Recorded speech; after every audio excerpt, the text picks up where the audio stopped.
sama adegan gore-nya yang biasa disajin sama Kimo tuh bakal kecewa sih. Adegan tanpa dialog yang benar-benar bikin kita tuh ada apa nih gitu. Adegannya harus horor. Dibilang serem enggak, dibilang lucu juga enggak ya. Gak cuma ngandelin gore doang kayak di film kemarin itu.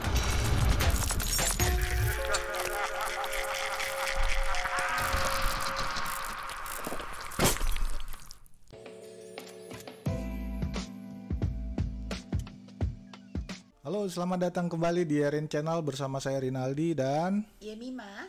Kali ini kita mau review film Jailangkung Sandekala yang disutradarai sama Kimo Stambul. Sesuai dengan namanya, film Jailangkung Sandekala ini ada hubungannya sama permainan Jailangkung, yaitu permainan untuk pemanggilan arwah ya. Kalian juga pasti tahu lah ya permainan Jailangkung itu kayak gimana ya. Jailangkung di sini ada pesta. Iya, begitulah pokoknya. Dan sebelumnya sudah pernah ada nih film Jailangkung 1 di tahun 2017 dan Jailangkung 2 di tahun 2018. Tapi tenang aja, film Jailangkung Sandekala ini tidak ada hubungan sama sekali di bukan film. Lanjutan lah, Bukan lanjutan ya, gitu. Jadi buat kalian yang belum nonton film Jailangkung 1 dan 2, ya tetap bisa kalian tonton dan nikmati. Oke, film ini cerita tentang apa sih? Jadi ini filmnya menceritakan tentang keluarga Adrian yang diperankan oleh Dwi Sasono bersama istrinya si Sandra yang diperankan oleh Titi Kamal, serta kedua anak mereka ada Niki yang diperankan oleh Syifa Haju dan juga Kinan yang diperankan oleh Muzaki Ramdan. Jadi mereka tuh sedang liburan keluarga gitu ke satu daerah dalam rangka memperbaiki hubungan si Niki dan ibunya ini yang sedang renggang karena mereka lagi diem-dieman, lagi berantem lah gitu kan. Nah suatu ketika di tengah perjalanannya mereka mampir ke waduk untuk beristirahat gitu kan di pinggir waduknya itu. Mulailah si Kinan ini, ya biasalah bocil-bocil yang sedang kayak penasaran dengan satu hal. Dia tuh explore keliling waduk, masuklah dia ke hutan dan tiba-tiba dia di hutan itu menghilang dan nggak bisa ditemukan. Gone ya? Gone. Hanya jangan bandel. Cerita di film ini tuh sangat dekat sekali dengan mitos yang ada di masyarakat ya. Contohnya kayak kalau kita tuh nggak boleh keluar maghrib, itu suka digangguin nanti sama diculik sama kolong wewe ya, gitu gitu kan. Ya. Jadi menarik ya. Menarik karena biasanya cerita Jailangkung lebih kepada pemanggilan arwah dan biasanya juga dilakukan lagi iseng-iseng. Iya, lagi kumpul-kumpul. Nah, tapi di sini Jailangkung. Ya betul. Tapi di sini disambungkan juga dengan mitos lain yang akan jadi plot utama di film ini. Unsur horor di film ini bukan cuma teriak-teriak karena dikagetin, tapi juga ada misterinya ya. Yang bikin horor gitu misterinya itu. Apa yang membuat si Kinan hilang? Apakah dia nyemplung? Oke. Ngomongin setnya ya, jadi kalau kemarin kita nonton Ivana kan setnya cuma di situ doang ya. Tapi kalau di tempat ini tuh lumayan banyak gitu, jadi nggak cuma di satu tempat. Tapi ada di waduk, ada di hutan, ada juga di rumah polisi tempat mereka nginep tuh di sebuah rumah tua. Ada minimarket, ya. Batagor. Enggak, maksudnya yang membuat nuansa horornya Pak gitu. Batagor mah iya. Enggak, cuman maksudnya ada dia tuh kayak memakai beberapa tempat yang membuat nuansa horor. Jadi di tempat-tempat itu tadi kalian tuh bakal dikejutin oleh hal-hal yang akan nampak gitu kan. Iya, betul gitu. sekali. Dan ceritanya ini kan latarnya di desa kecil yang berbahasa Sunda ya kan. Tapisan gitu. Nah bahkan mantra Jailangkung ini juga pakai bahasa Sunda coy gitu kan. Kalau sebelumnya bahasa Indonesia, tapi di sini tuh ada bahasa Sundanya. Dan untuk semakin menguatkan bahwa ini adalah daerah Sunda tuh ya setnya tuh bener-bener ada naruh motor yang platnya F kayak gitu kan. Jadi kayak bener-bener niat banget ya. Tapi yang ngomongin karena ini udah di seniat itu naruhnya latar Sunda, tapi ada anak yang dia tuh harusnya bisa pakai bahasa Sunda sih, tapi kenapa malah pakai bahasa ala anak Jakarta. Jadi kayak kurang maksimal sih menurut aku. Di awal cerita kalian bakal ngeliat nih adegan mobilnya harus ngelewatin portal buat masuk ke waduk, dan itu nanti bakal jadi hal penting di klimaksnya. Jadi Kimo nggak ngasal buat bikin set ya. Iya, dia tuh pasti nanti itu akan berguna. Iya gitu. betul.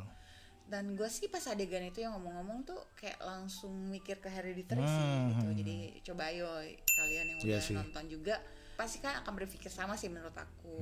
Jadi di film ini memang ada kayak beberapa adegan juga yang benar-benar kayak plek-ketipek mirip di film lain.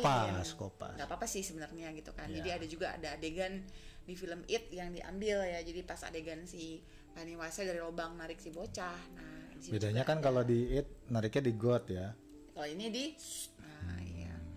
Nah, Untuk boneka Jalangkungnya sendiri, gimana ya? Lumayan menarik sih, karena kan biasanya kan bukan seperti itu ya. Di sini tuh dia bonekanya boneka Susan gitu, boneka ya biasa yang dimainin anak-anak ya, dengan dempul sedikit gitu kan, tapi palanya doang. Ya tapi kalau aku sih lebih suka boneka yang Jelangkung aslinya ya, yang dari batok kelapa Batok gitu kelapa ya. itu ya sih sebenarnya. Lebih creepy gitu kalau dipakai dengan kain Kenapa putih. ini dipakainya boneka? Nanti kalian juga akan mengerti gitu. Kenapa gitu? Karena ya gitulah, berhubungan gitu. Aku suka sih kayak gitu.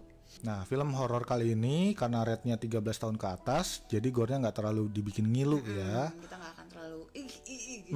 Betul. Ada beberapa adegan kalau kita yang udah biasa lihat filmnya si Kimo bakal mikir nih, wah ini bakal digituin nih ya kan, tapi ternyata enggak, karena memang dibatasin ya untuk karena jadi nggak bisa 13 tahun terlalu ke atas. sadis. Iya. Di film kali ini lebih ke horor yang menghibur aja nggak sih ya? Ya lebih menghiburan aja gitu, nggak yang terlalu dark banget Iya. gitu. Nah kalau acting, dari segi acting nih, semua aktor sini tuh nggak ada yang mengecewakan ya, semuanya tuh Bagus ya. berhasil memberikan performa yang terbaik ya. Si Kinan ini benar-benar jadi bocil yang bikin kita gemes ya sama kengeyelan dia gitu kan. Kenapa sih gitu kan, kayak sering banget ya, tapi sebenarnya formula-formula bocil menyebalkan ini ya gitu kan. Dan juga waktu si adegan-adegan drama yang si orang tua dan anaknya itu yang lagi awkward, yang lagi saling salah-salahan, yang lagi saling support juga, tuh mereka bertiga tuh bagus sih, bapaknya juga gitu. Semua itu bisa dimainin dengan natural. Di film ini kan banyak nih close up pas adegan horornya. Iya. Ya kan? Nah, itu bagus. Adegan ketakutannya ya. Iya. Adegan ketakutan itu natural, nggak ada yang berlebihan sih. Nggak ngeganggu ya. Nggak ganggu gitu kan. Kadang kan ada orang yang actingnya mungkin kayak terlalu berlebihan, nah ini nggak ada gitu, semuanya porsinya pas. Bahkan para aktor pendukungnya juga benar-benar totalitas gitu. Cuma sayangnya konflik awalnya kan di sini si Niki dan Sandra ini kan yang lagi mau diperbaiki ya, atau mau apa? Biar baikan. Tapi pas adegan si Kinan hilang, ya tiba-tiba udah gitu. Baikan aja ya. Gitu kan. Kayak nggak ada effortnya, tiba-tiba udah kayak oke aja. Ya harusnya kalau mereka nggak langsung balikan ya, itu bisa lebih menarik sih, dan bisa ada pengembangan karakternya lagi ya. Mungkin misalnya sekaligus mencari adiknya, dia kayak menemukan kedewasaan gitu kan misalnya gitu.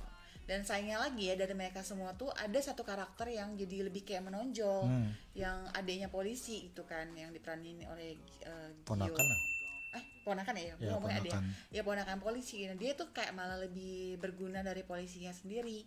Walaupun sini polisi juga udah dikasih tempat yang lumayan banyak di film ya, jadi nggak cuma lewat doang, tapi ada bagian investigasi, ada pencarian pakai anjing pelacak, terus ada yang nyari juga di sungai. Cuman dari mereka semua itu kayak tidak berhasil ya mendapatkan pelakunya gitu kan. Bahkan pas mereka udah nemuin bukti ada jaketnya di sebuah rumah aja, mereka ya udah kayak nggak ada apa-apa gitu kan. Ngomongin pace di film ini mirip-mirip sama film Kimo yang lain ya. Di awal nih akan lumayan lambat dan bet gitu loh. Pas di akhirnya. Pas di akhirnya ya. Jadi ibaratnya ada babak 1, babak 2 nih slow. Nanti pas babak ketiga nih mulai makin mencekam. Terus kita bakal tahu nih siapa dalang dari semua ini di babak akhir. Iya, babak akhir. Dan tiba-tiba langsung bener-bener gore-nya keluar kayak gitu kan. Jump scare-nya juga mirip-mirip sama film Ivana ya. Nggak terlalu ketebak. Di bagian yang kita pikir ada jump scare-nya malah nggak ada. Tapi pas kita lagi santai tiba-tiba dikagetin sama adegan yang bukan hantu tapi dari soundnya ya. Dari soundnya tuh suaranya. Aduh, kaget apa nih gitu. Dan sama ya kayak di beberapa film horor Indonesia lainnya yang akhir-akhir ini aku tonton tuh, selalu ada kebodohan-kebodohan yang kalau di dunia nyata sih nggak bakal dilakuin sama orang ya, tapi namanya juga nih film ya, tetap dilakuin sama beberapa karakter di sini. Dan lagi-lagi yang berhasil bikin penonton tuh gregetan gitu, kayak ngapain sih, woi jangan kesono gitu, udah dong kayak gitu kan. Ada banyak banget gitu, kayak ya bisa dibilang ini yang bikin kita juga jadi nggak simpati sama karakternya. Jadi kayak misalnya harusnya dia bisa ngasih tahu polisi, kenapa dia malah ngurusin sendiri kayak gitu-gitu. Ingin jagain adiknya, kenapa dia malah milih untuk pipis gitu loh. which is itu udah tahu adanya udah pinggir waduk banget kan bahaya, kenapa dia malah ninggalin pipis, emang ya bawa kayak adanya kayak gitu-gitu. Jadi tetap ada yang hal seperti itu sih yang berhasil bikin penonton gregetan gitu. Ya. Terus sama ada satu lagi nih yang menurut aku mirip sama di Ivana, ada tambahan tokoh yang jadi badut gitu. Kalau di Ivana kan ada tokoh polisi tuh yang nambahin komedi, nah di sini juga ada, lumayan dia tuh harusnya horor tapi jadinya nggak horor gara-gara ada dia gitu, karena lawakannya tuh yang harusnya kita ketakutan jadi ketawa karena kelakuannya dia gitu. Lumayan menghibur sih. Nah, kita bicara nih untuk sinematografinya sendiri, suasana horornya di sini dapat. Terus apalagi Kimo ya, si Kimo nih kasih ton yang kekuning-kuningan nih. Tapi kalau dari awalnya sih aneh. Awalnya kita lihat aneh ya, kuning gitu kan. Tapi kemudian beberapa kali diulang pewarnaan seperti itu. Ya karena Kimo mau nandain waktunya kapan sini apa namanya? Hantunya nampak gitu kan. Jadi kayak itu sengaja ada waktu-waktunya ya.